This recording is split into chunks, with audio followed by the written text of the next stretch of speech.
네, 감사원 보고서에 따르면요. 중앙선관위와 각 시도 선관위가 2023년까지 10년 동안 실시한 291번의 경력 채용 전수조사에서 878건의 그런 규정 위반이 발견이 됐는데요. 선관위 고위직뿐 아니라 지역 선관위 국과장급 직원들까지도 스스럼 없이 자녀의 채용을 동료들에게 청탁하는 등 그런 부정 채용 관행이 만연했음이 그대로 드러났습니다.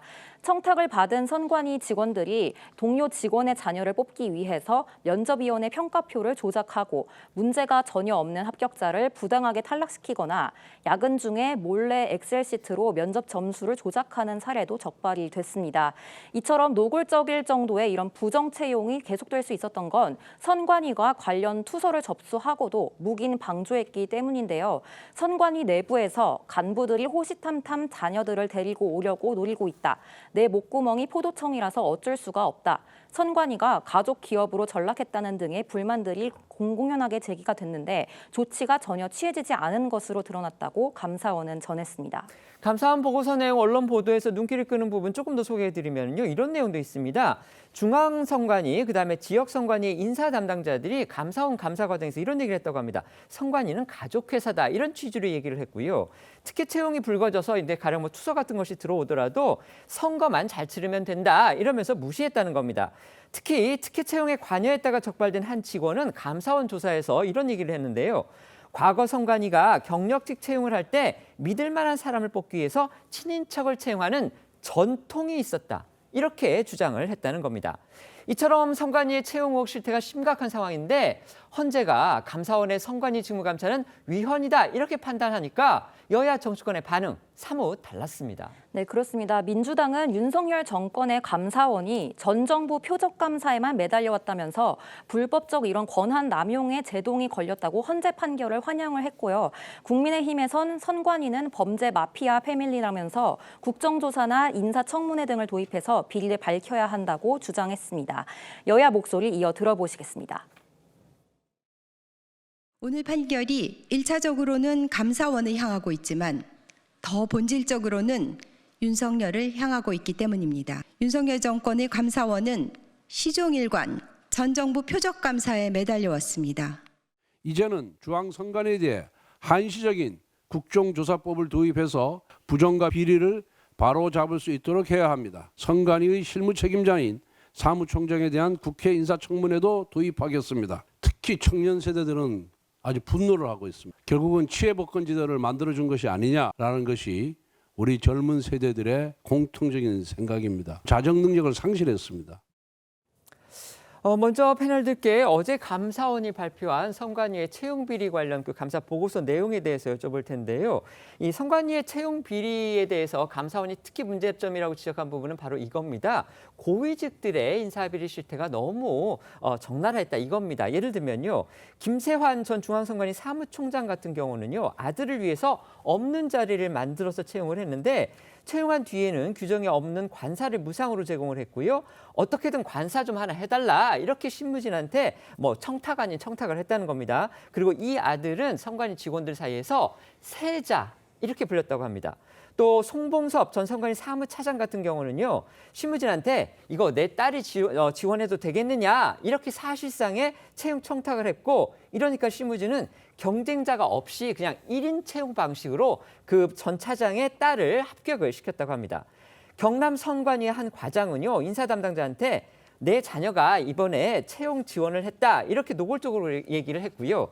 그러니까 신무진은 면접 전수를 조작을 해서 그 과장의 자녀를 채용을 했다는 겁니다. 자, 이런 내용들이 감사원의 보고서에 들어있는데 물론 이거는 사법기관의 어떤 뭐 판단이라든지 뭐 재판 기소가 될 경우에는 재판이나 이런 걸 통해서 확정이 되겠지만 어쨌든지 간에 감사원이 조사를 통해서 밝혀낸 그런 채용 비리 실태가 바로 이랬던 겁니다. 어떻게 보셨습니까?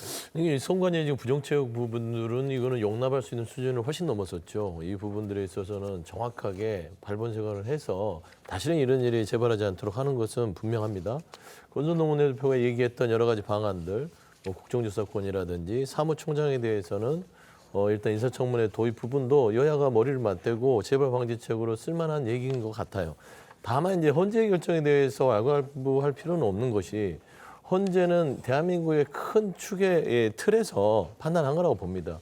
그러니까 이 헌법기관에 대한 독립성을 침해한다는 부분들이 행정부가 이게 이 뭐 국회, 법원, 헌법재판소 외에도 이 선관위도 헌법기관으로서의 독립성이 있기 때문에 그 범위는 지켜가는 뼈대는 무너뜨리지 말자. 이 부분에 대해서 헌재가 판단했기 때문에 그 부분에 대해서는 뭐 헌재 판단 자체가 잘못됐다, 잘됐다라고 비판할 여지는 없는 것 같고요.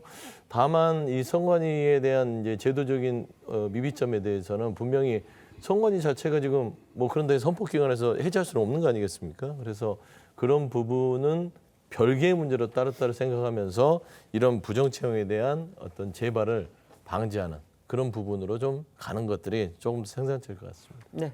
그러니까 최고위직들, 선관위 최고위직들의 자녀 특혜 채용 부탁을 일선의 책임자들이 들어주는 형태죠. 그러면 그 다음에는 또 다른 대가가 있을 수가 있어요. 그럼 일선의 책임자들도 본인의 자녀를 특혜 채용을 하는데 최고위직이 눈 감아준다든지 아니면은 인사 문제에 대해서도 거기에서 변수가 될 수도 있었겠죠. 그러니까 그런 부분들까지 전부 다 살펴봐야 되는 것이고 또 하나는 이번에 그 발각이 된 그 사람들, 특히 채용된 사람들이 후속 조치를 어떻게 하는지 그 부분도 지금 눈여겨봐야 됩니다.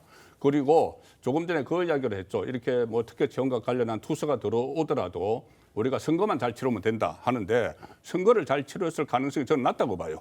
왜 그러냐면은 정말 공채를 해서 경쟁력 있는 사람들을 채용을 해서 그 사람들이 선거 관리를 하는 것하고 일종의 아빠 찬스로 들어와서 다른 전문성이 없어서 들어와서 선거 관리하는 건 다르거든요. 그래서 그 부분도 저는 아주 잘못된 것이라고 보고 무엇보다도 지금 많은 그 청년들이 상대적 박탈감을 느끼고 있을 텐데 이거 아주 엄정하게 좀 처리를 해야 된다고 봅니다. 네, 우리 저 서영주 패널께서는 잠시 또 그 부분을 언급을 해주시긴 했는데 그래도 제가 질문을 다시 드리겠습니다. 어제 헌법재판소는 어쨌든지 간에 헌법, 그다음에 선관위법, 또 감사원법에 의하면 결국 감사원이 선관위의 직무 감찰을 하는 건 그건 헌법이 인정한 권한이 아니다.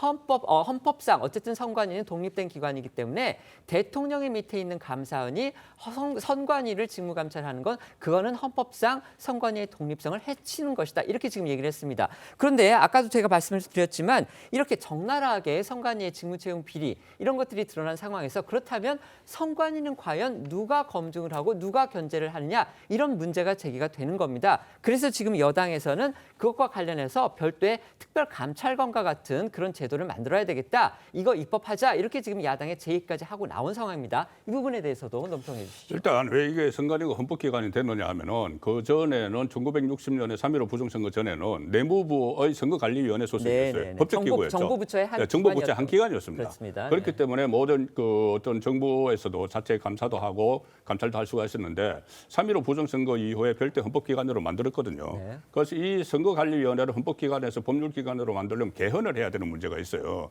그렇기 때문에 개헌을 하기 전에 개헌은 이제 우리 개헌 논의가 무르익었으니까 나중에 개헌할 때는 이거 분명히 손을 봐야 되는데 그러면 그 전에는 어떻게 할 것이냐 문제가 되는데 지금 어제 헌재에서는 어떤 뭐 수사기관이 수사를 하거나 아니면 국회에서 국정조사를 하면 된다고 했는데 국회는 다들 아시다시피 선관위의 가벌의 관계면은 그 어뢰 관계예요. 그렇죠. 그렇기 때문에 제대로 할 수가 없는 것이고 수사기관도 이 어떤 뭐 사안이 들어와야지 수사를 하는 것이지 평시 수사를 할 수는 없잖아요. 그래서 그런 문제들이 있기 때문에 어떤 뭐 특별기구 좀 어떤 지금 헌재가 결정한 건 완전히 법적 토대에 의해서 결정을 했는데 조금 법적 토대를 다른 쪽에서 좀 끌어와서 특별기구를 만들 그 필요성은 충분히 있다고 봅니다. 네. 선관위는 아까 저희 기자도 소개를 드렸지만 내부에서 지금 감사위원회 같은 거를 구성을 해서 잘 스스로 검증하고 있다. 이제 이렇게 해명하고 있다고는 합니다만은 어쨌든 어떻게 생각하십니까? 그러니까 잘 하지 못하니까 이런 얘기가 나오지 않겠습니까? 네. 그러니까 이 내부 감사가 있었는데 그게 따지고 보면 작동을 못했다고 보는 것이기 때문에